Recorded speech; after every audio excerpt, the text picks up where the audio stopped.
Hello, welcome to myself, Max McGillivray from Red Fox. Got the pleasure today of being with Barbara Bray MBE. Yes. Congratulations on that. Thank you very much. Where are we? Because we're not exactly in our home office today, are we? No, we're not. We're at Flavourfresh Salads in their Melrose nursery, which is So up, I can't keep up. newest block of flats. And I was here about a month or so ago, and it just keeps changing. And I'm a great tomato fan. I used to work in the tomato industry, and yeah, I just love it. We've just done a great vid with the guys, and it's amazing the passion that they got for the business, especially if they can the plans that they've got, especially my love of branding and marketing. Take Flavourfresh internationally will be amazing. Definitely, yeah. So a bit of background on yourself for those that may not know you. Who are you, Barbara?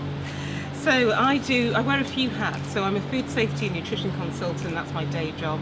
But over the last couple of years I was doing a Nuffield farming scholarship, and I published my report earlier in the spring and got lots of feedback on it, because I was looking at nutrition and looking at vegetable production specifically for nutritional problems and how we can use vegetables better in our diet and increase our human nutrition levels. So we're just doing better in general overall, because food is a really important thing, and I just think the way the food system is set up is not necessarily for success. We kind of eat what's there and not really thinking about the consequences on our health, and I think it's important to use what we can. But why do we need someone like you? Because there are no health issues.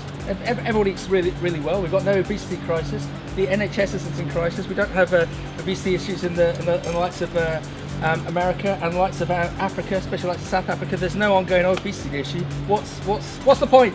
What's the point, Barbara? But it's a complex issue, and people try and oversimplify it, and what I'm realising is you can take certain parts of the problem and just help move things along. So for example, we're not eating as many fruit and vegetables as we need to, but if we make a better effort to improve the nutritional quality of some of those fruits and vegetables and focus people's attention on eating the right groups of foods that fit within their price point, because again there are a lot of people who can't afford to eat fruit and vegetables, not because fruit and veg is too expensive, because they have no money.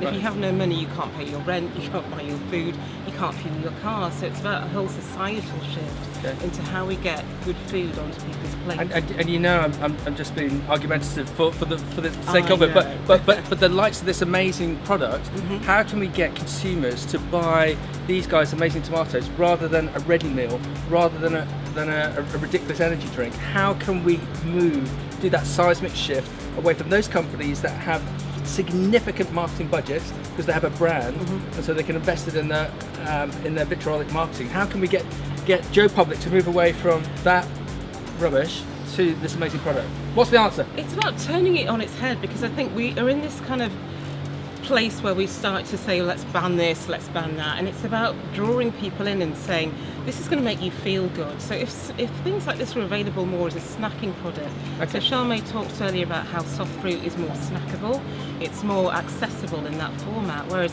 a lot of vegetable products, it tends to be that you have to go and you make a meal with them, and that kind of defeats the object, because people aren't sitting down to make meals anymore. They're grabbing food on the go, and there's nothing wrong with having tomatoes, cucumbers, carrot sticks and all those kind of things as things that you grab on the go, rather than going into a petrol station and seeing a whole array of chocolate and crisps and popcorn.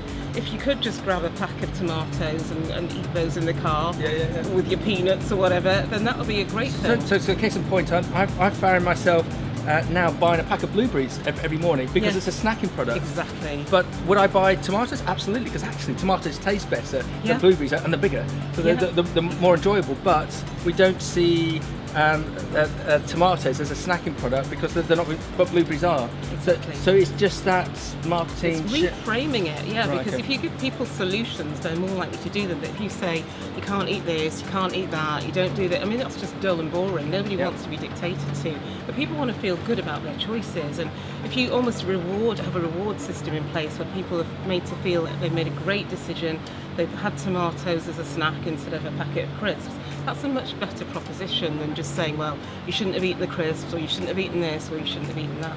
Okay, so could you ever see the day that instead of an energy drink sponsoring a Formula 1 team, having a Formula 1 team, could you ever see a tomato producer having a Formula 1 team because they're making enough money to create that marketing? I haven't really thought that far ahead, but you never know. But the market is coming towards the sector, Yes. you look at the March of Veganism, you look at the likes of organics, the plant-based diets, we're being meat-free Mondays, so Yeah. it is coming, and with businesses like this, with your assistance to take them forward, I think it's going to be a hugely exciting time for everyone involved to be in that sweet spot.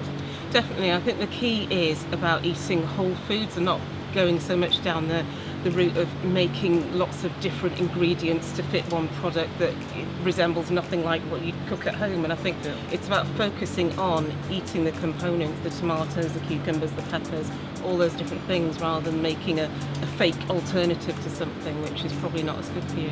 And educating kids to come into the sector with your involvement with the Oxford Farming Conference, and I'm sure you are aware of who they are. If not, we'll put some links on the on the post to have a look at.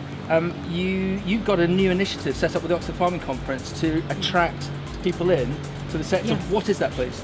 Yes, what we were thinking was when we get applicants for the Oxford Farming Scholars, it tends to be through the agricultural colleges and current universities being sponsored, but we're not seeing any new entrants into the sector, and I think where we have a gap is that there are fewer and fewer people coming through the traditional routes.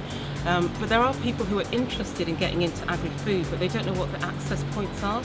So what we're doing in this Oxford Farming Conference for 2020 is inviting 2 people from outside of the traditional route to come and join the Oxford Farming Scholar Programme. So they'll be able to attend the McDonald's Supply Chain Day that we hold in November at one of the suppliers. And then they'll have the 3 days at the conference, getting involved, doing all the seminars and workshops that the Oxford Farming Scholars will do, and it'll give them an insight into how the agri-food industry works. Because when you're outside an industry, it's very difficult to see, well, where do I start? It's a closed shop in some respects, okay. Yeah, so we're still looking for applicants, so towards the end of September we'll see how many applicants we've got and pick 2 people from outside of the sector. So our network is, as you know, is pretty extensive. How people or parents who want their kids to get involved, how can they find out more about, how can they get involved with that scholarship? So you can contact the Oxford Farming Secretariat or contact me at my email address. And if you look at the webpage, there's information about the Oxford Farming Scholars Day there. We'll put it all up there as well. Yeah, but I have an application form that you can request and fill out, send back to me, and we'll look at those applications. We'll pick the best 2 from people outside of the sector. So I'm really looking forward to it. Can I apply? It's age 22 to 30 is the age saying? Group that I'm aiming for. There's different programs for older adults. Oh, thank you very much. It was worth a try. There's nothing like trying to get tickets for a free conference. And when is the Oxford Farming Conference?